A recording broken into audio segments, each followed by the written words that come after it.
slowly napapagod na rin ako sa mga ganitong Ako topics. rin Parang you won't be surprised if there's corruption of over 1 trillion. Or sabihin man ngayon na 2 trilyon ang ninakaw ni ganitong politician. Parang, Or 14 billion in pinasok sa worth of budget insertions, di ba? parang kahit gano'n naka-exage, parang you won't be surprised. Hindi na ako Kasi, nagagalit eh.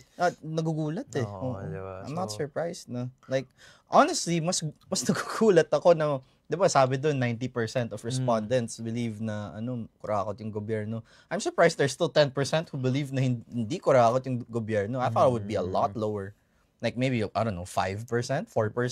Yun, maniniwala ako na parang, sige, these guys are gullible pa, ganun, blah, blah, blah. baka ano yun, yung 10% na yun, yung mga Vico supporters. Yeah. Kasi I believe na based on the hearings that I've seen, I've watched, talagang si Vico yung talagang anti-corruption siya. And even pati si Sec Vince. yes, Sec Vince, Sec Yeah. Aliling, Yes, these are yes, some oo. of the agency heads or the chief of certain agencies na talagang makikita mo yung dedikasyon nila Yeah. na i-unfold yung mga issue at Managot mga... ang dapat yes. managot. Tama. Pero alam mo, ang hirap din on their part, no, na talagang panagutan kasi these are big fishes. Oo. No? These are the biggest fishes. Yes. Parang you're gonna need a bigger boat, as they said in Jaws. Kasi it's really, I mean, for me, it's difficult to get that enormous amount of money na hindi ka na hindi ka natatakot kasi may malaking tao talagang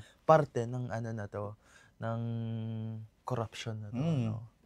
No, we can't say na it's our president, but I know former House Speaker is one of the most powerful. Yeah. And he is pang-apat na siya sa line of succession. Oo, and ayun, ang pangalan niya hindi nawawala sa usapan na to. Oo. Even former Senate President Chis Escudero is also in the topic. Yeah. Is also a part of the probe.